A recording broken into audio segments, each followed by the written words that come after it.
Okay, so welcome to this episode of Menopause Conversations.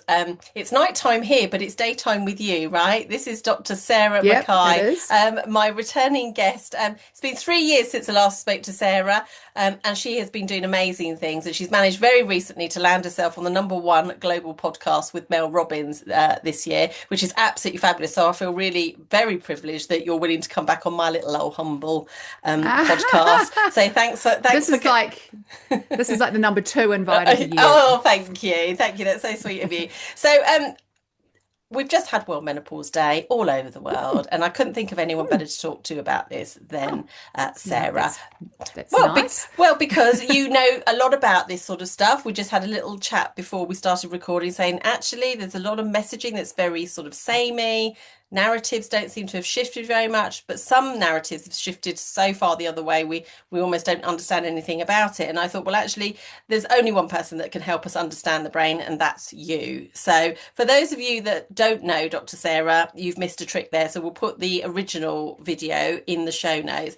But I wanted to talk to Sarah about her brilliant new book, The Women's Brain Book, The Neuroscience of Health, Hormones and Happiness. There we have it. There we have it. And her work really helps us understand how our brains are sculpted by everything from our genes and our hormones to our life experiences, thoughts and beliefs. So I think that's a really nice little platter that we've got going there. So we are going to ask Sarah some questions. If you have any information that you want to sort of expand on this, Sarah, please do. Mm, mm, But mm, your book, from my understanding, takes us on a journey from the womb to old age, showing how brains are mm. not just sculpted by the hormones, as I said, but your genes, your experience, and your culture even. So could you just share for us a little bit, first of all, about how all those elements come together to shape the female brain Mm, across the lifespan? Because so many people say to me, is it inevitable that I'm just going to become more forgetful? My cognitive mm, function is going to disappear out the mm, window. So could you answer that mm, for us? mm. I think perhaps the best way to think about that is to think about what brains do. And we don't have to be a neuroscientist to sort of understand all of the inner workings of the brain and the nervous system. But I just like to think about and teach all my students like, what is the brain doing? What information is it making meaning of?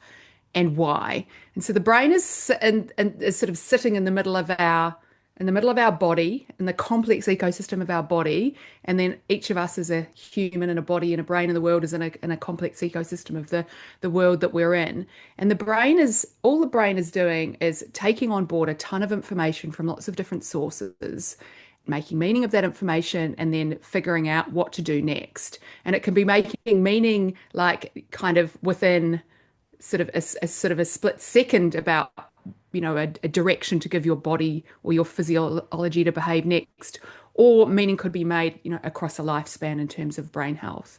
So the model I like to teach, I call it bottom up, outside in, top down, and it's loosely based on the biopsychosocial model, but that just always sounds really boring and just like a Venn diagram, and people's brains just fall asleep when you talk about it like that. So I like to say, look, the brain is sitting in the middle of our this complex ecosystem of our body, so it's receiving a lot of information streaming in from our body, a lot of different biological cues and signals, and this includes everything from our genes to our hormones, but also includes, signals about the food we've eaten as we digest food, about muscle activity, about posture, about bone density, about heart rate, about breathing, how well you've slept, kind of, and also kind of like your physiological health and well-being almost across the course of your life. So the brain is taking on board all of these signals and then figuring out, well, what should I do with that next? Is my body temperature going up? Should I tell the body to sweat? Do I have have I been invaded by a virus? I need to, Mm. the immune system is being deployed. How will I behave in a way to kind of help me heal? There's thousands of different pieces of information that our brain is making meaning of. It's not just our hormones. It's not just our genes. It's not just our gut. It's not just our heart. It's all of those things. But then the brain is also making meaning of all of that biological context within the sort of the space in the world, the ecosystem we occupy. And that information makes its way in through our senses. It's not by magic. It's just mostly because we are humans. It is what we see. So a large part of our brain is taken up with processing visual information, but also what we hear. And if something is close enough to us, we can touch it. we could smell it or we could taste it. And then we've also got some other types of things that make, that inform our body, things like gravity, but we don't typically need to be making that much meaning of that, but that informs our body, kind of Mm. and movements of our body within space. So the signals coming in, think about what you see in here. It's everything from the rising and the setting of the sun to the faces of the people around you, to the environment you live, like your home, your neighborhood, the school you go to, your workplace. And also, because now where is that dastardly object? I usually like hide it away. This thing, this thing, Yes. which is now like become this incredibly salient outside in signal. Like a ton of information is streaming its way into our brain from our phones. And once upon a time, things that were happening on the other side of the world or beyond where we could like literally see or hear, and now being playing out in our hand. And so our brain is trying to make meaning of things that we never, absorbed information Mm. about. But that's like an massively overwhelming piece of information. It's almost like a brand new cultural signal that's making its way in. But then because we're humans, we don't just have bottom up and outside in signaling that the brain is kind of processing. There's also like the mind itself or our psychology. And under that kind of broad and fuzzy umbrella, that's a mixed metaphor. I would put like our experiences, our expectations, our beliefs, our personality, what we are thinking about, constructions of emotions. And so our brain is making meaning of our body, the outside in context, and sort of thinking or remembering about these things. And the brain's just going, okay, I'll just make meaning of all of this information and figuring out what to do next. So there's not like one signal which is more special than the other when it comes to the brain. And, we hear about, say, we're looking at something like, I don't know, mental health. Mm. It's the phones, it's social media. No, it's the gut microbiome. Someone else go, well, it's the hormones, it's loneliness, it's you're not watching the sunrise. Yeah. There's all of these people telling us all of these different things which matter most of all. But the brain isn't, the brain's just is using all of those cues and all of those signals at any one moment in time to go, what am I going to do next? So that's how I like to think about that. And then, of course, we've kind of got this interplay between, our biology and our psychology and our biography and the world around us playing out at different points across the lifespan, depending on what's happening. I mean, going through pregnancy, for example, is an enormous kind of physiological shift. There's a lot going on in our bottom up biology. Our brains are changing significantly during that time. You have your baby, there's this brand new sort of massively salient social cue, and maybe even more meaningful than a mobile phone. Um, you would hope. Um, and our brains and bodies retain memory, and we've got our biography almost turns into our biology across the course of our lifespan, and that partly determines kind of trajectories of aging as well. So if I had to kind of draw it out, I usually draw like arrows going from the bottom up and the outside in and the top down, and then this kind of like, what next arrow. Yeah. And Yeah. that's showing the trajectory of from milliseconds to years. Do I need to sweat or am I going to perhaps develop dementia? Mm. That's how I kind of think about what the brain does across the lifespan. It's quite complicated, the bits in between, but that's my broad framework. And I love that because I think we can all resonate with that. And when you think about that, and chapters of your life might be more powerful, context Mm, dependent. yeah, Some people, I barely remember my childhood, but I really remember having my daughter and those intervening years. So it's really interesting. interesting. It's Yeah. really interesting what you Mm, say and who we mm. are as people at those different stages. And I suppose what women particularly can afford to feel comfortable with is it's not stationary, it's not inflexible, it's transient. Yeah, yeah, yeah, Things can cause it to change or things can cause it to stay mm, still, so it's been yeah, open-minded, I suppose, to know that it's not a closed off system, is it? yeah, That we yeah. that And we the that the we can't brain is influence. yeah, the brain is continually adapting and responding. And I think particularly the female brain, by virtue of the fact we have these reproductive life transitions. We have, you know, our biology is cyclical and constantly changing. We go through these quite significant reproductive life transitions, but often also tied up in that is not just biology and our physiology, but you know, our identity and having to figure out who we are again. We have to do that multiple times Yeah. through our lifespan. I was reading a really interesting take. I think perhaps I saw it on LinkedIn. I was talking to my husband about midlife crises because he turned 50 a month or so ago, we went for a walk on his 50th birthday, and he kind of was like, had this very short and intense kind of, what's it all for? As we were walking the dog. Oh, I was like, wow. is this your midlife crisis, like on your 50th birthday? Just Yeah. this Well, like kind of half an hour walk. wow. And it was quite full on. He was like getting quite existential, which he doesn't normally do. No. And then he bent over to do his shoelace up, and he stood up and he was dizzy. He said, "Oh my God, I'm gonna," and and I was kind of half laughing, Yeah. but also like going, "Oh well, you know, Chin up. sucks to be 50. I turned 50. You know, I've gone through this." And then we went and there was this brand new. I've told the story at our 50th birthday party. Then there was this brand new sandwich shop that opened at our local shop. So we went in and we were like, oh, well, what are these sandwiches? And they were oh my goodness, the sandwich was it was phenomenal. We were like, this is almost the best sandwich we've ever eaten in our Brilliant. lives. And then he was like, you never know what's around the corner. Life can still surprise you. And so we kind of joked that the sandwich saved his midlife crisis. Yeah. Yeah. Oh And my then we gosh. told that story at our 50th. And then the sandwich shops and all these people keep coming and saying, I was at your 50th birthday party and they're talking about the sandwiches, which is hilarious. That's to say, and that's such a side story. I don't know why I told that. But I was then having a conversation with my husband, and I saw a post on LinkedIn that was saying perhaps women are often better placed to navigate and pivot and kind of cope with that midlife crisis more so than men, particularly if you've experienced motherhood, because you've gone through pregnancy, you've gone through motherhood.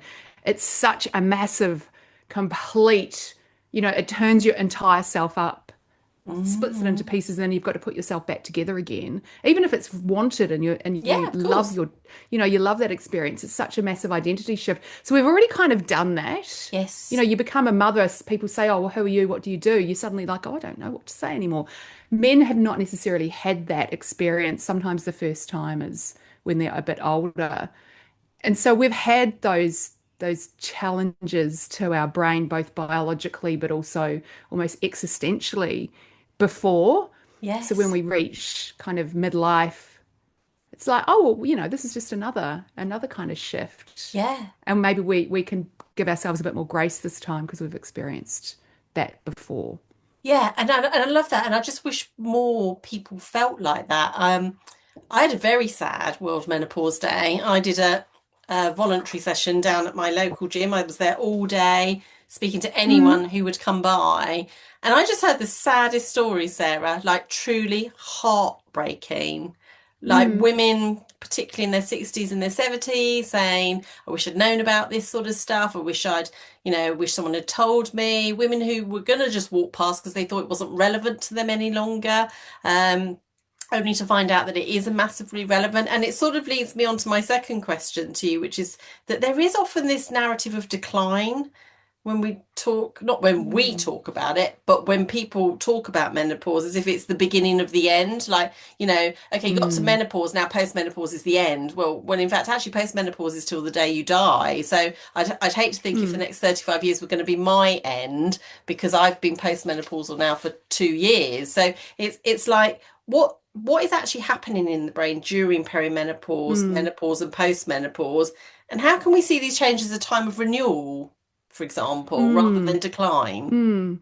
There's lots we can talk about in terms of the biology of that, but I'll just kind of step back and reflect on the idea that looking across the female lifespan, as soon as girls hit puberty, the conversation about brains and hormones and menstrual cycles is often one of dysfunction and decline. And as much we like to talk about female hysteria being this old-fashioned idea, it's just almost kind of somehow taken a new form. And even if, you know, there's period positivity movements, and young girls Mm. especially are just so open about talking about this stuff. Sometimes I'm like so surprised how open young girls are, but there's still, I remember I have sons, so I haven't had these conversations No. with them because they're boys.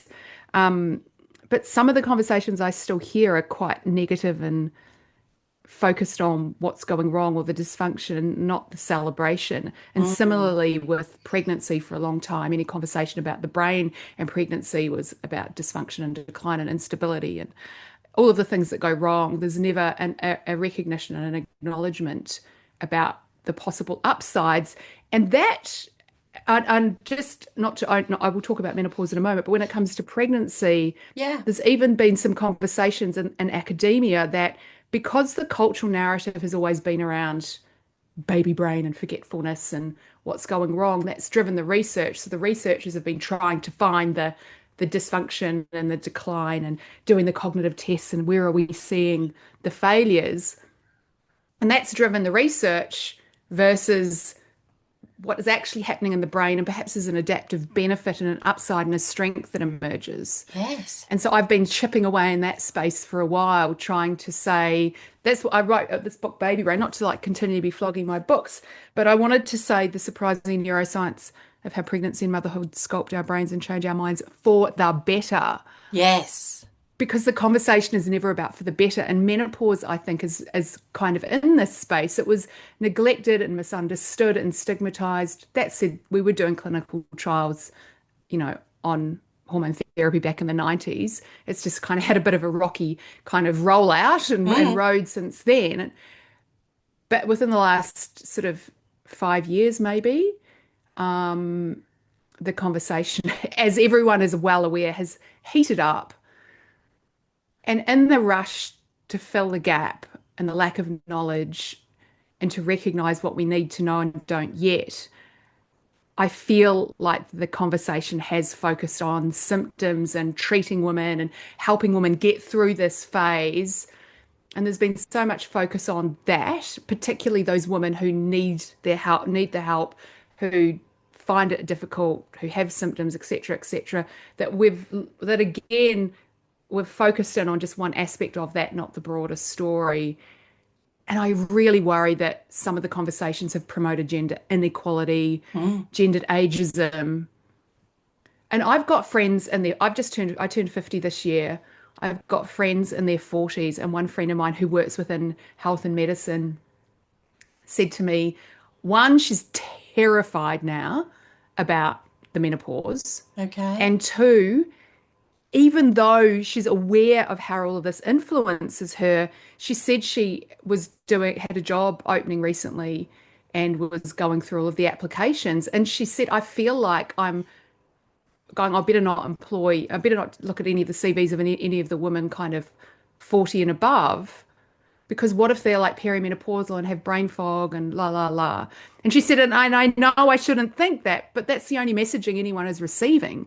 And I'm like, this is Yes. like a problem. We need to be, if we're going to be talking about these things, we've got pretty well established, research into how public health messaging should be done and conversations about health and medicine should be had. And that's just been kind of thrown out Yeah. recently because people have been so busy trying to fill the gap with their messaging.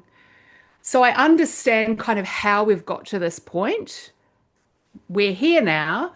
Let's just have a conversation we're talking about the changes for the better, Yes. not the changes for the worse. Let's talk about the strengths and upsides, not only the dysfunction. I'm starting to just see a little bit of a shift.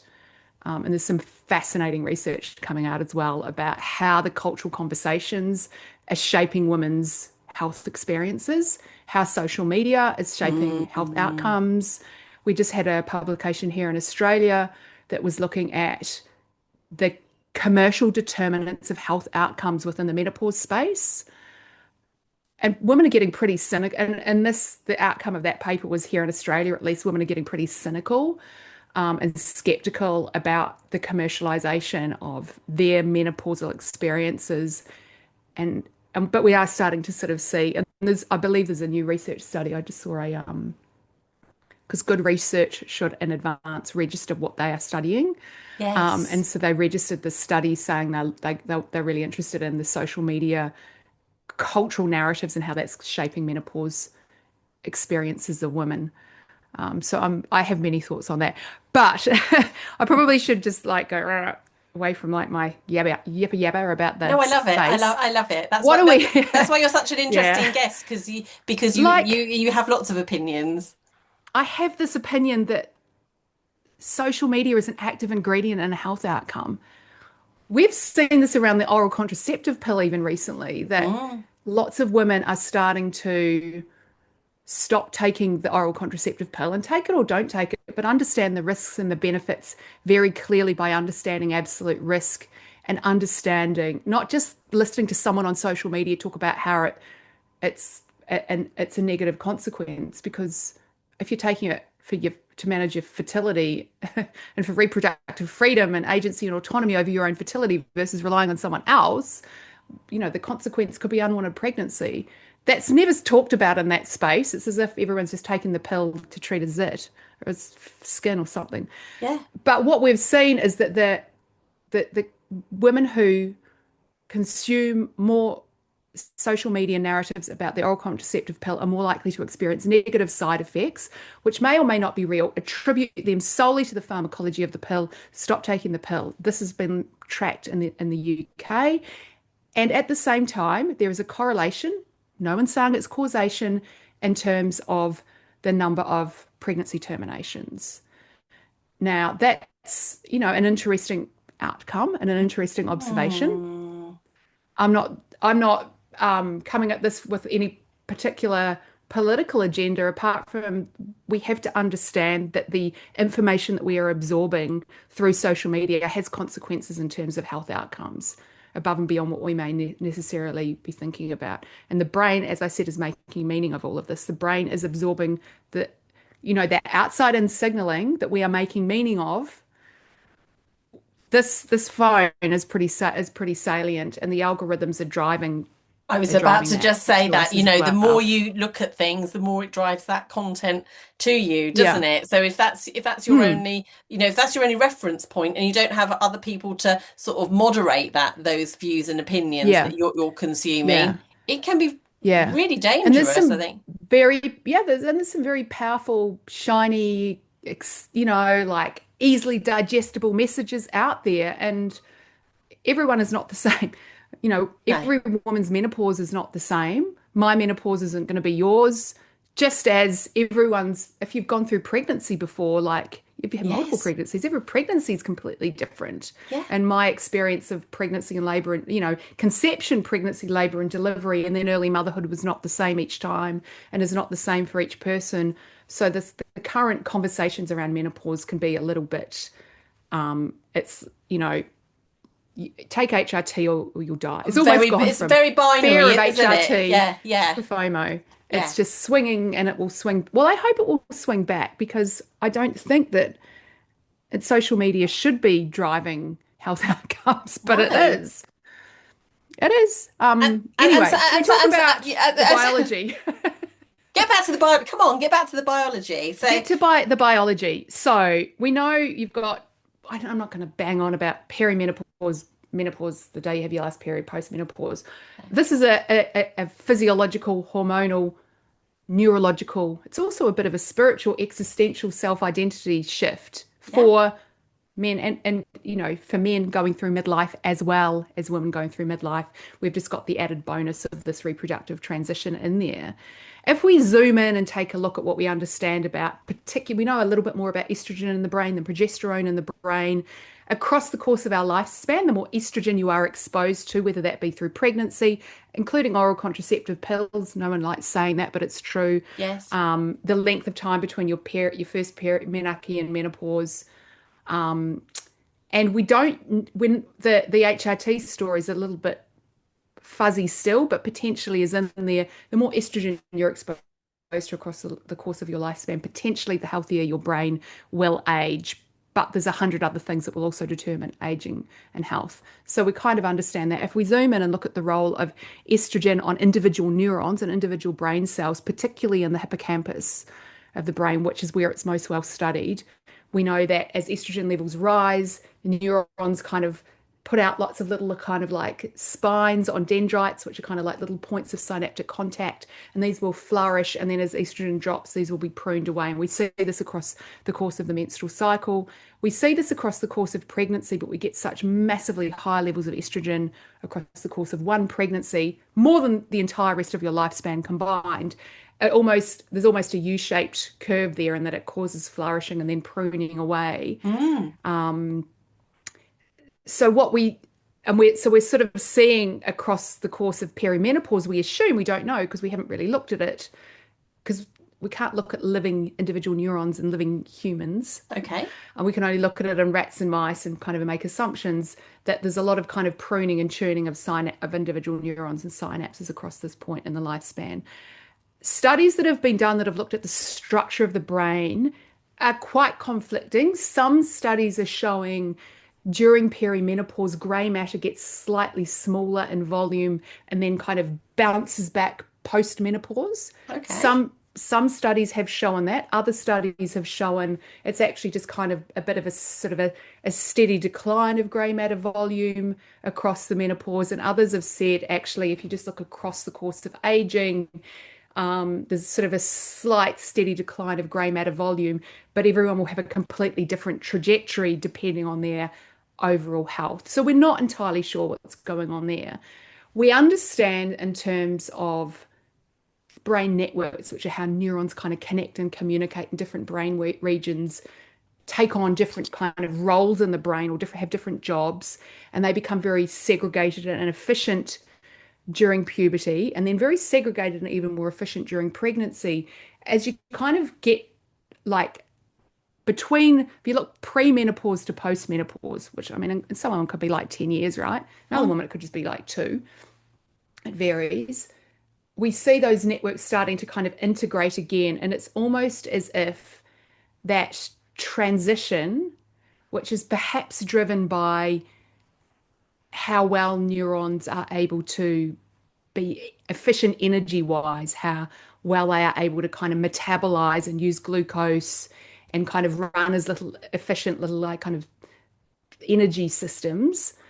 They may get slightly less efficient for time, but the brain adapts and responds to that and kind of recruits more neurons in to do the job. So all of these little like well-defined networks become kind of less segregated and more integrated. It's like the brain kind of goes, well, we've got this kind of job to do, this thought to think, this problem to solve. We'll just like get more neurons on board, like kind of recruiting more members of a team to get the job done. So the brain reacts and responds and shifts.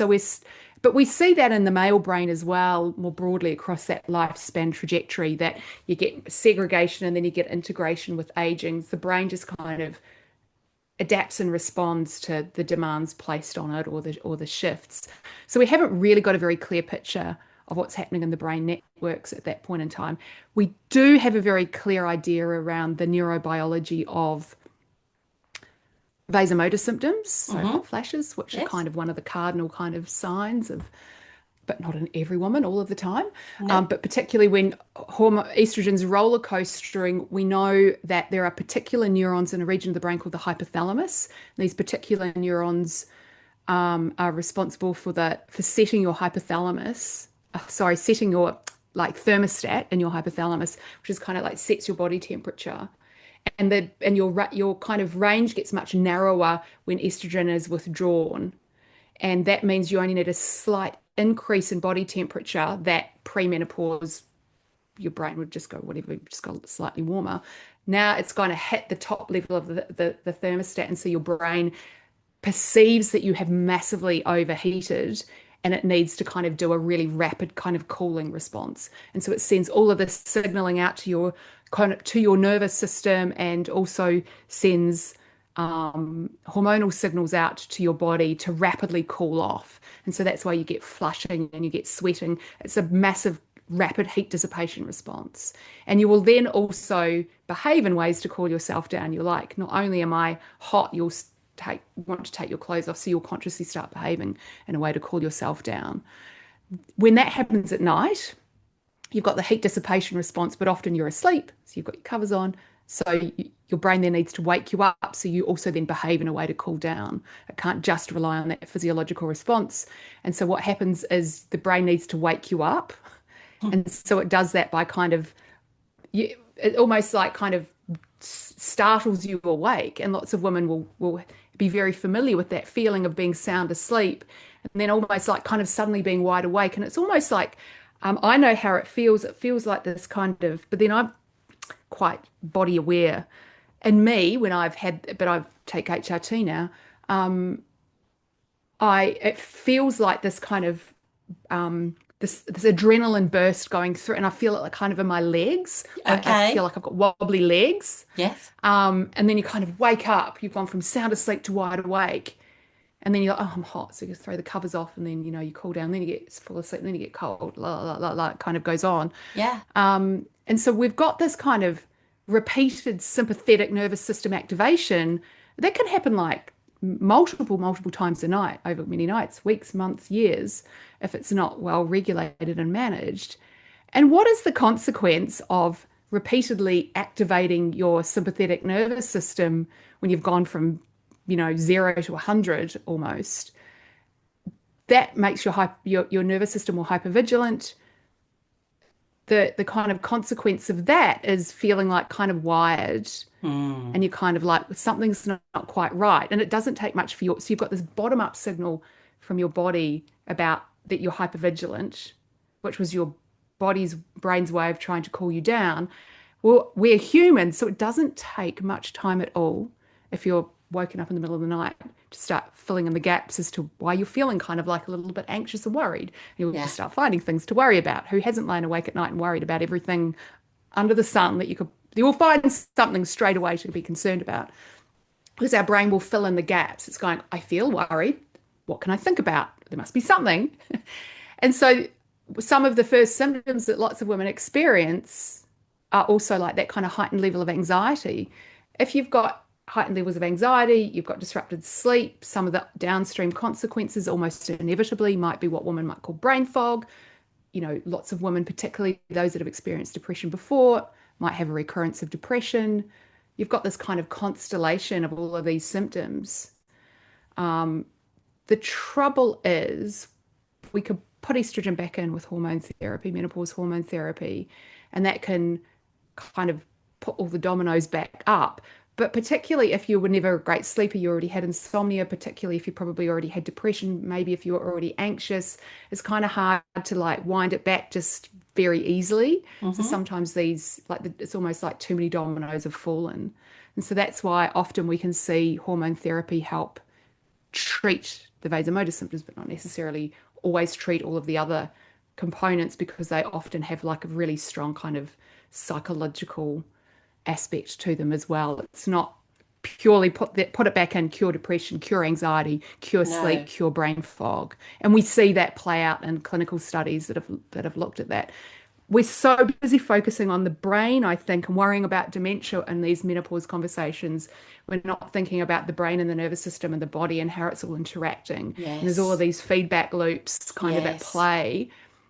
We can't simply throw some hormone therapy in and wind everything back to the state that it was in without also doing a lot of other kind of things as well to kind of deal with every feedback loop that's kind of in play. Yeah, and I really like that because we don't talk about the neurotransmitters and hormones interplaying with that. We don't talk about trauma, that interplays. We don't talk about neurodiversity enough. It has become this vacuum really around everyone should be on Mm, HRT because it's brilliant yeah. and everyone's going to Well, really benefit. And actually the reality is mm, not everyone does really benefit. yeah. You know, I partic think when all you've got is a hammer, then yeah. everything looks like a nail. And I Oh, I came love off the that. pill at age 49 because my GP was like, your blood pressure's gone up a bit. And I was like, oh, but I really like, up until 49, I was just like level pegging. I was like completely brilliant. Yeah. Everything was great. Yeah. And then she was like, I think it's time. And I was like, oh no. Because I Don't. also know that the oral contraceptive pill gives like really high levels of, even though it's synthetic estradiol, it suited me very well. And it like acts as like super strong hormone therapy in terms of managing symptoms. I was like, no, holding on to my pill pack. And she's like, Sarah, you're not going to get pregnant at 49. I was like, I might. You never know. I'm still You never married. know. You never know. And then she said, come back to me. Like literally 10 days later, I had my first hot flush. Oh, And I was okay. like, psychological. It was very interesting. I was like, kind of looking at it as kind of like this little neuroscience experiment. But then within a few days, it started impacting my sleep. And I've always been a Yes. very good sleeper. Within a few days, it was impacting my sleep. After 1 week, my husband's like, I think you should go back. Yeah, And I it's was like, time. I feel a little bit embarrassed going back to the doctor after like 17 days because it took 10 days for it to kind of kick in. And then I went back to her and I said, this is not going well. And she said, No. and then I said to her, because she's in her sixth, she says, oh yes, I don't like my girls going through what I went through, which is what she's calling all of her patients in Oh, her 50s. yeah. And I said, how long did this last for you? And she said, I had vasomotor symptoms for about 7 years. And I said, I've had them for 7 days. I've had enough. I Sort can't me live like out. this because it's disrupting my sleep. And Yes. have always been, Good my mental sleeper. health's been great. My cognitive health has been great. I'm just like, I sleep, everything. And I said, and it's fallen apart within 7 days. And so it took about 10 days because all I had were the vasomotor symptoms and they were disrupting my sleep. Nothing else had got embedded yet. I was not going to go down No. that, let's just see what happens path. It was No. like, there's a few other levers I can pull but this is clearly a hormone issue because I've seen the rapid onset. And then my periods came back as well, which was interesting. But Yes. it took about 10 days for the menopause hormone therapy to kick in. But it doesn't touch the sides in the same way that the pill did. That's interesting. And it made my boobs get so big, Oh, which is really annoying. yes. So it's been it was a very interesting little neuroscience experiment. Yeah, of But I one. was like, Of one. They're small numbers. if sleep is impacted, everything else is going to fall down, and I'm not going to go down that path because I know how all of this works. And isn't that the key though, Sarah? Yeah, That you mm, do know how it works. For so yeah, many women still out there, they don't know how it works because there are mm. conflicting messages all the time. And And it's I just like, yeah, and I feel like also because I knew how it worked, I knew what was happening, and it was a very sudden onset. Whereas if, say, I hadn't been on the pill or something else, yeah, I could have, like, maybe I was feeling like this at 43, and it's just sort of got worse and worse and worse over the years. Perhaps, it was very sudden for me. Perhaps if it's just it crept up on you, you don't notice, and so you just think that that's normal. and if So this someone's is te where all of the and if someone's telling you, I mean, mine was quite different. I think I said to you last time I was 36 with a 2-year-old in tow, and every yeah, doctor I came in front of just said to me, "I think you're an anxious first-time mother." So again, yeah, that if someone's feeding you a narrative and actually someone has a clinical standing, we might be thinking, okay, well maybe mm, that is that. I mean, fortunately, I yeah, didn't think that. I knew that it was something else. But I think this mm, is the point. I think women know their bodies better than they think they do, even if yeah. it's not at this level that you're talking about, or maybe Mm. I might understand, they do know when something feels Yeah, off. And I think yeah, actually that is something you can afford to trust. Maybe you yeah, can't name yeah, it or label it, but do trust how yeah, you're feeling. yeah, Because that is powerful. I suppose I wanted to I 100%. want I wanted to ask you then. So probably combining two questions here is then, so when women say, I had this at the weekend, actually, people just saying, well, I just feel like I've lost my spark. One lady said to me, I wake up every day and the first thing I think to myself is this it? Is this Oh, as good as it? Jesus. And She should go to my local sandwich shop. She sounds like my husband. Should meet your husband there and they'll put the world to rights. Yeah, Yeah. but people say I've lost my spark, can't think as clearly as I did before. I mean, from a neuroscience perspective, is there anything specifically that's going on there? I mean, we touched on brain fog a little bit, but people sometimes say, is it Mm, really that word loss? Is that something else as well? Is that because I'm just stressed, or is that neurobiology? Is there any mm, evidence for how we can sort of mm, reignite the brain to sort of get hold of those mm. words, or reclaim your Yeah. spark? It's interesting because these were women going to the gym, right? So you would think Yeah. that they were motivated and they were self-aware and they were taking care of their health. I'm not sure about like reclaiming the spark is interesting because you don't know why someone feels they've lost their spark. And clearly these True. women were at the gym. So you can't say you should go and do more exercise and that will No. fix things. I suppose there's, like as I say, there's is it something biological that's happening? And I don't know whether we just take hormones and that'll help. I mean, that's not an answer, right? But if you are told that that's going to help, then there's going to be a placebo component to it because it doesn't matter what you take, there will be a placebo component to any type of medication. And there will also be a nocebo component if you're being told that you should Yeah. experience negative side effects as well. So, I suppose lack of spark, if we were to kind of put that in my model, what's going on in your biology and your physiology? Are there any kind of levers in there that, what's your sleep like? What's your diet like? What's, your stress, your internal ways of managing stress, your stress regulation, etc. But then there's that outside in component, Yeah. how we know how well socially connected you are is one of the greatest determinants of health. Social determinants of health are as fundamentally important as anything else. We know lonely people are more likely to be depressed. Lonely people are at greater risk of Alzheimer's disease is kind of like a little kind of increase individual risk there if you're socially isolated and or if you're lonely. Loneliness is that feeling of being alone and not having people to call And, on. and, And and can social isolation is the actual more like structural component of that. And that's so fascinating because I think you've nailed it because that was the subtext to most of the women. They talked one said about her husband had just come home from 4 days away on business and she went, he's gone straight to bed. I'm juggling the kids, I'm doing everything, I'm looking after an elderly Yeah, parent, and then wondering if I yeah, want to go out for dinner tonight. She said, all I want to do is go to bed and collapse. Another person yeah. said, I'm pretty sure it's why my marriage broke down. And I even filled out a survey today, Sarah. It's for Sport Mm, England. They must be sending them all over the UK. And I filled it out. And there was only one social question, as far as I could see. And it said, do you ever feel lonely? And I really pondered that mm, question. And I wrote, yeah, I do mm. sometimes. Yeah, And I'm yeah, surrounded by people. But yeah, sometimes you can feel lonely and yeah, isolated. So that's yeah. really interesting that, And that you that's mentioned that's a that. yeah, that's incredibly important. There's these researchers here in Queensland here in Australia, Alex and Catherine Haslam, they're a couple who work in this kind of social determinants of health space, and they've written a book called The Social Prescription or The Social Mm, Cure. It's okay. about because I mean, as I said, the brain is making meaning of all of these things.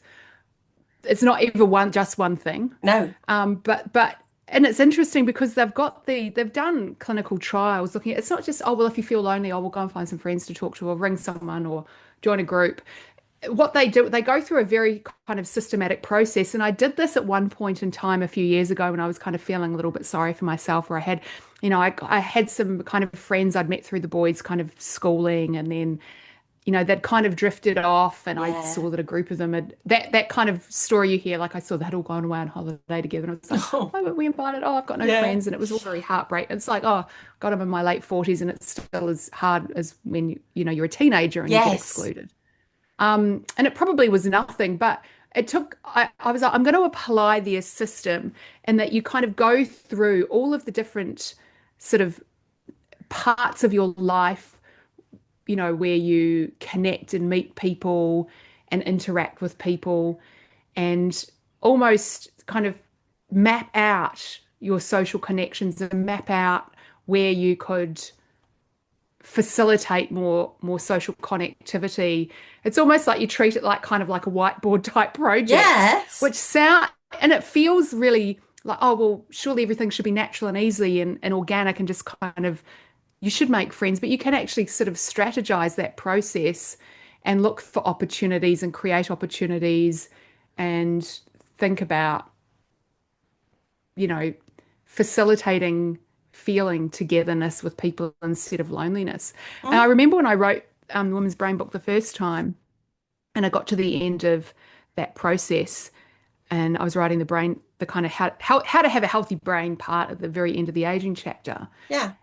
And then I was casting back across the book at each chapter, and I was like thinking about infancy and what new babies need, and puberty and teenagers and new mums, etc. And at every point in the lifespan, every researcher I spoke to, I would be like, well, what's the key or what's the one thing? And they would almost all say it was about social relationships or social structures, and the greatest vulnerability and the greatest also cause of pain was around relationships and other people. And then I got to the end of the book and I thought, oh my goodness, I've done all the things bad for brain health this year. This has been very engaging Hmm. and purposeful, but I have been alone. Oh yeah, I'm starting to feel lonely. I've been sitting on my bum. I haven't been moving. And it's been very in my own head. And I Of thought I need to course. do the opposite of this. And at the time in my boys' primary school, there was a musical theatre amateur dramatics group had been formed with some of the parents who were really into kind of like had all done musicals at high Oh, school and just brilliant. like let's just do it again. I'm still a member of that like 10 years on. And we're just about to have auditions in 2 weeks. We're putting on Mamma Mia this year. Oh, how exciting. I cannot sing and I cannot That dance. doesn't matter. However, I'm always in the mums or the girls dance ensemble. I'm in the back row. I try really hard. Yeah. It is the best fun ever because it is like this group of people. We come together with this collective purpose. It's like being in a sports team. Yeah. And it is so fun and funny, and everyone is so welcoming. And, you'd say to your kids if they're feeling excluded, like, you don't have to spend time with people who don't want to be with you. Like, No. prioritize being with people who are also wanting to create something and be together. And so Yes. you can like strategize all of this. I just feel like the problem is, well, we know this, when you become lonely, then you become isolated and it can become a bit of a feedback loop. It's harder to pull yourself out. Yes. You become lonely, you become very hyper aware of other people's togetherness and your separateness. And you can sometimes see this play out in particularly in teenagers because their social brain is so sensitive and plastic. And what it fundamentally requires is social relationships to wire up social cognition pathways. Mm. But that never fades, that sort of need of the brain never fades away. And so I feel like we can kind of, oh, well, I lost my spark, I'm lonely. But perhaps it takes a little bit of courage as well to kind of take on board this new project of how can I find new places to belong. Yes. They talk about those I can't remember what they call them, second or third space or shared spaces, like you used to have like the country pub or the Yes. church or this we've lost a lot of that. So how can you find spaces and places where you regularly see people and form those supportive relationships again? Yeah, I love that. That brings spark back. Yeah, and actually just physically spend less time on your phone, Oh my just, goodness. Yeah. just ditch. I wasn't on my phone at all on Saturday and I came home tired but not wired. Normally, Yeah. I'm tired, wired, because I've been interacting with your phone because all your work stuff's on there. But I just had human connection from 9 till 3 all day, and I Yeah. absolutely loved it.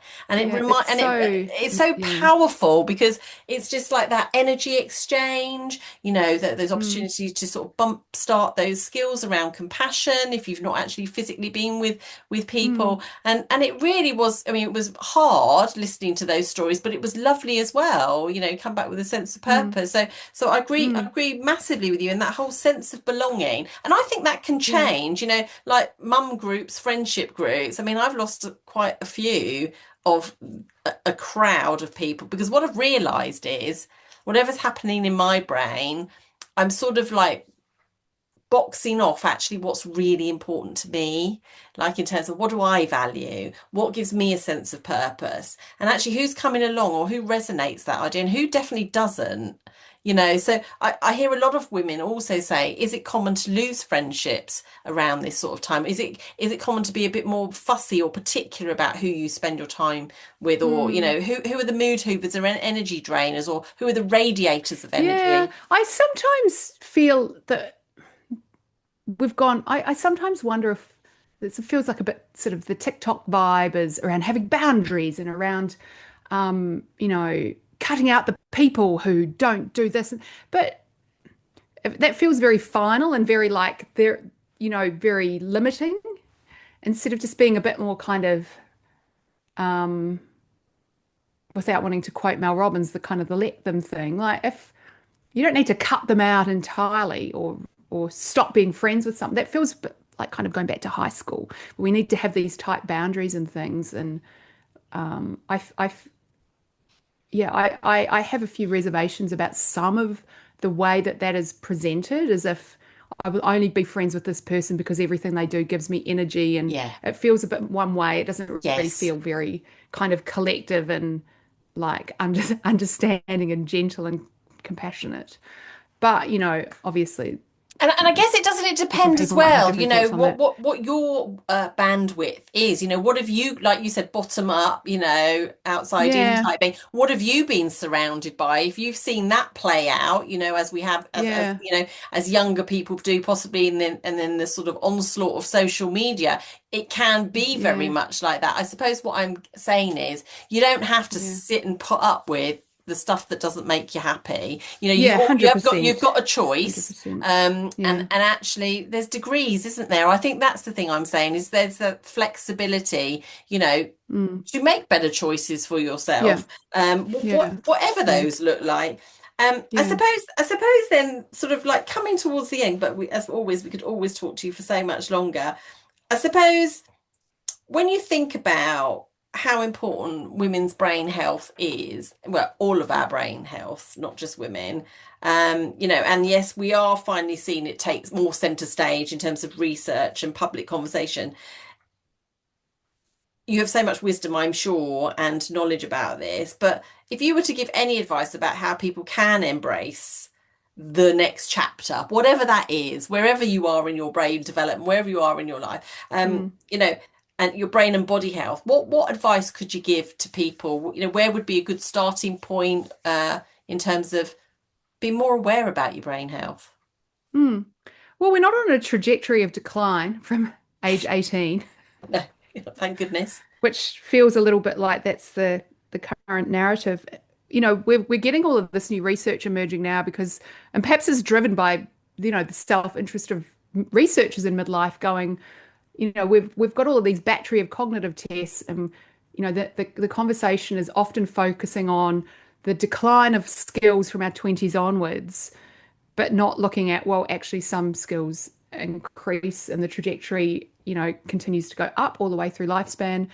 And then there's been some research that's just published, it actually came out of the University of Western Australia here within the last couple of weeks, that kind of combined lots of different measures of all different types of cognitive testing and different sort of aspects of personality across the lifespan, and has seen like there's this broad trajectory of sort of peaking in midlife at kind of ages 55 to 60. There's many sort of cognitive skills.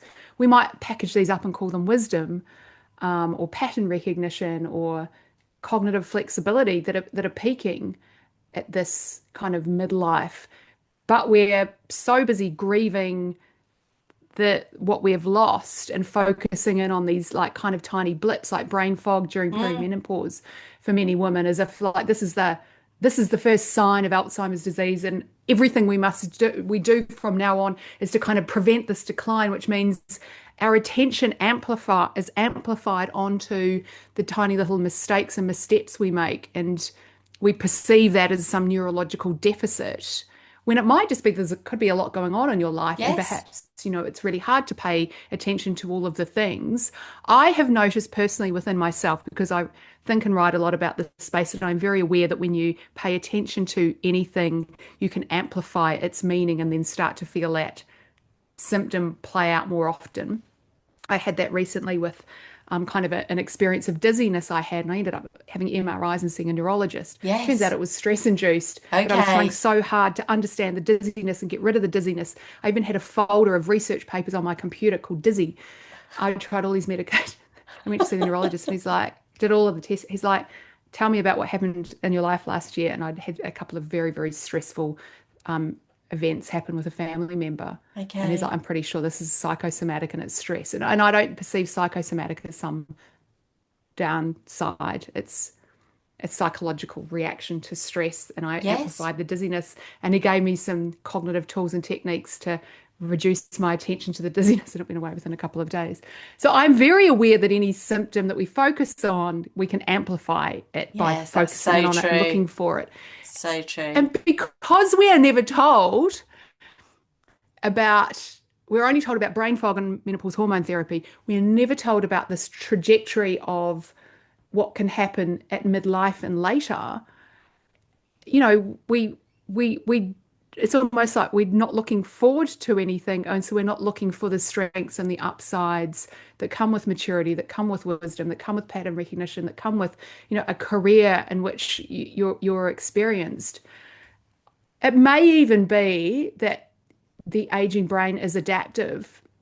I often think about a few years ago, I hear it with the ABC in Australia, filmed a Catalyst TV show where we were looking at the aging brain. And one of the things we did was we had these people who were the cognitive super agers. So these are people in their kind of 80s who were showing no signs of cognitive aging. And they Wow.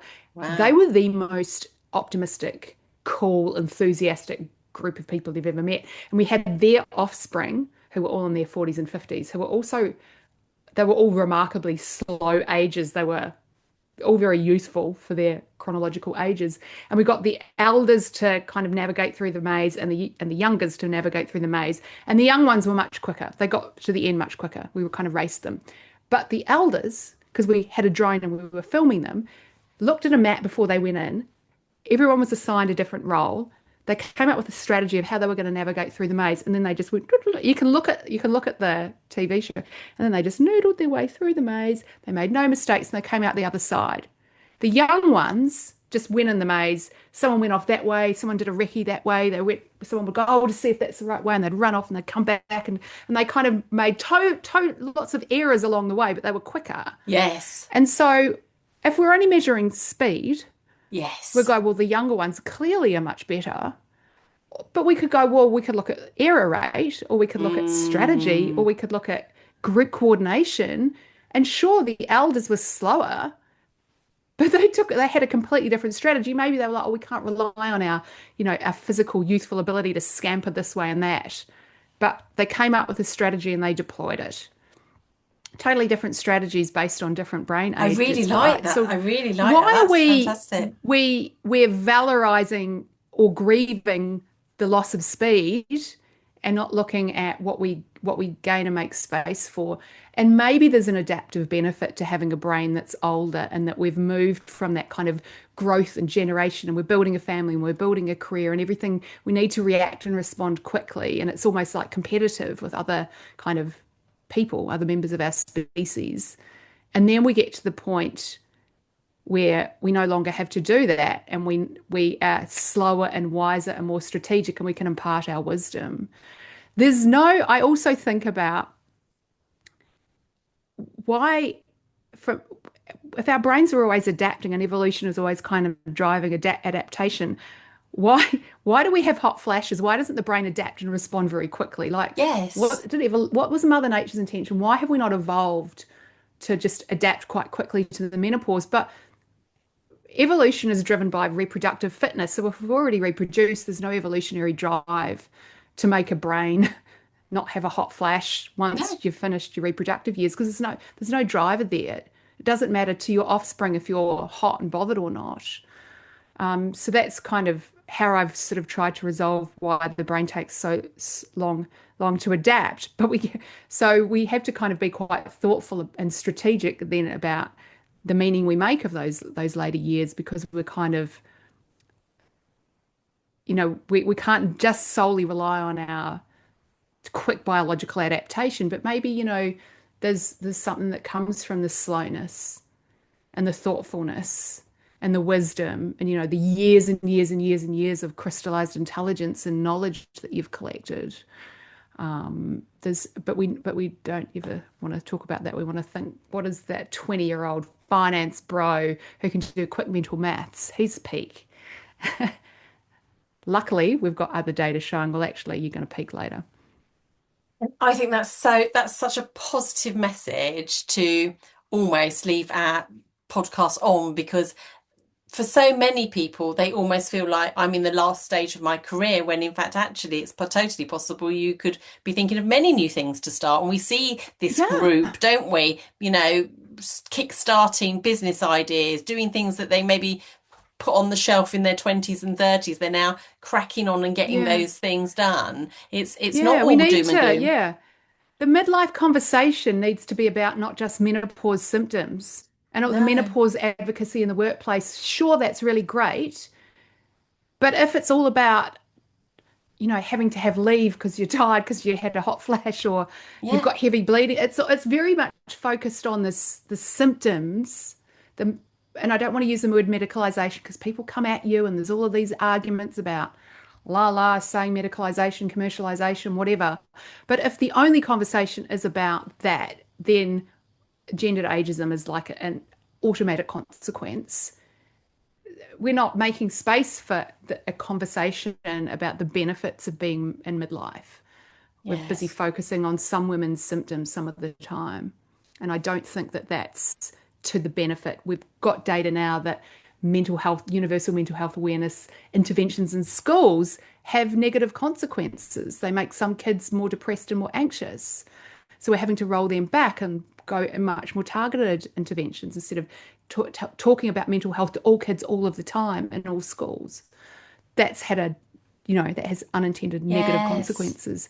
Unless we are being more thoughtful about how we are rolling out menopause advocacy conversations, the same thing will happen.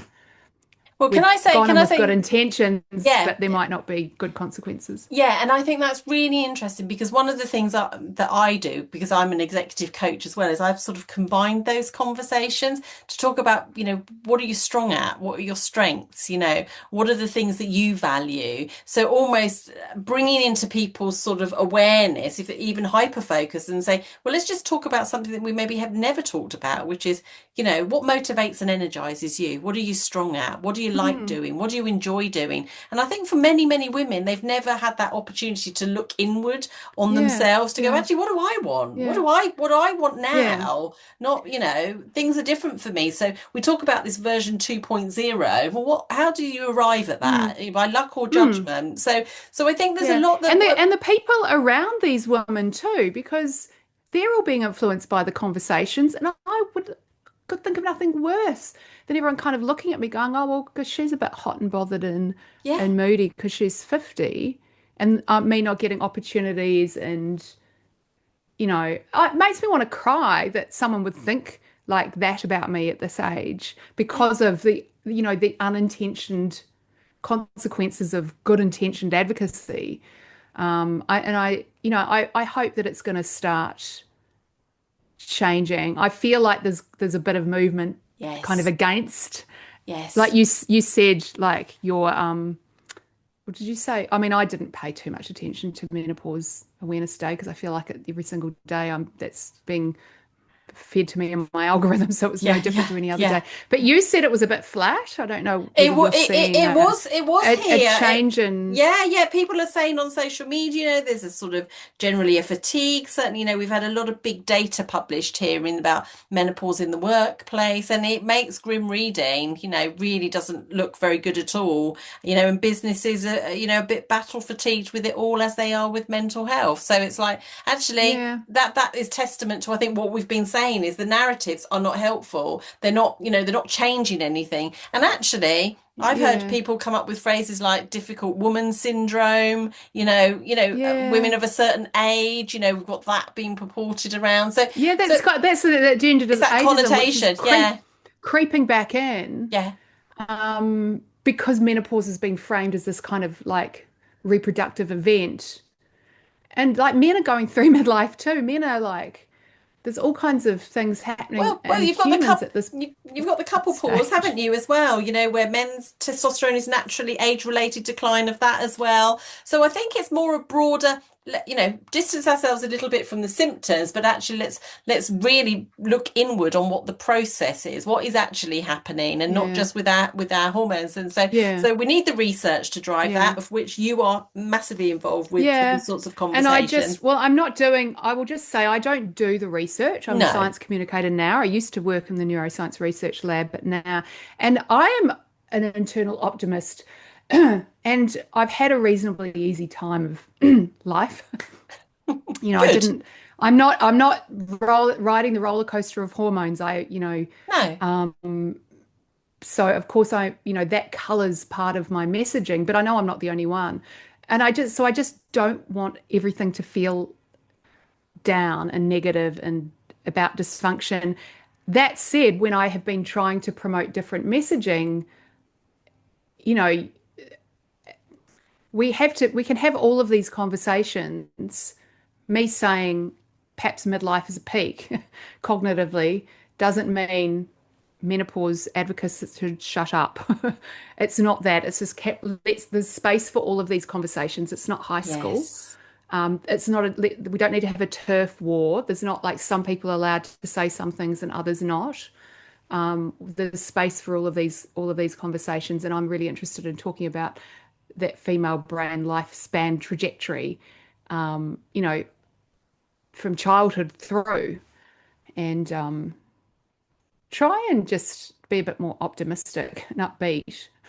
Yeah, That's my take on life, really. well, exactly, and I think we need more of that. And I'm really happy that you said that, and I like that you said it doesn't have to be a turf war because it can feel like that at times.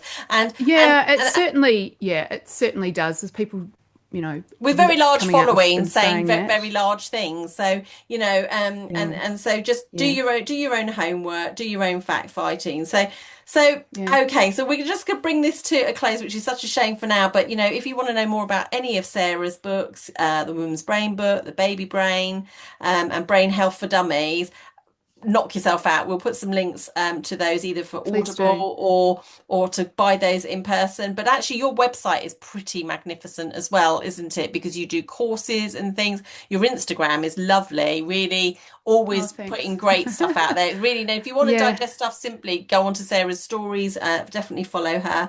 But what's coming up next for you then, Sarah? So 3 years ago, you definitely weren't talking about personally about menopause, and so now you have arrived in this stage.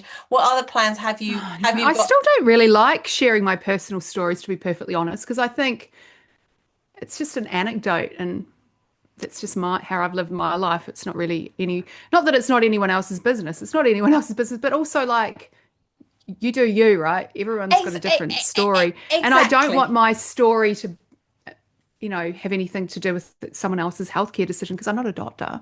I'm not your doctor. I'm just No, a no, science and we're just communicator you're listening to on Instagram, or on a exactly, podcast. exactly. Yeah. And what plans do you have for your future? When we talk about your brain, the Oh, things that are exciting you. What's well, exciting you? my musical theatre groups Musical auditions thing. for Mamma Yes, Mia are coming ABBA. up. Yeah, Mamma Mia. Yeah, so I will be in the back row of the girls' dance ensemble again, hidden away, one Fabulous. beat behind everyone else. Um, that's fine. My oldest son is got his final high school exams going on at the moment, so Oh, he's going to get away wow. to university next year. So, I've started to pay a bit more attention, or at least my algorithm's feeding me kind of empty nest or Yes, that was me bird last year. launching Yes, that was me last kind year. of, and so that's a real, and that's, so I'm thinking a lot about this kind of time of life and trying to think about how I can be more optimistic. I'm doing art classes, I'm doing acting classes. I Wow. also teach my online courses, my women's brain health and neurobiology course, which I put on ice for a couple of years because I wanted to update the research and Yes. then integrate that into the course.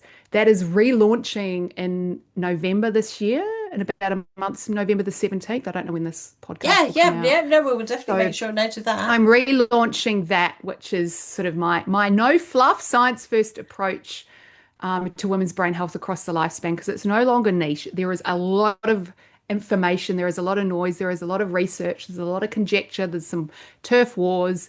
And what I try and do is help professionals who work in this space, and I would say almost all of the people that come and do this course are women, who are interested in understanding kind of how the female brain changes across the lifespan.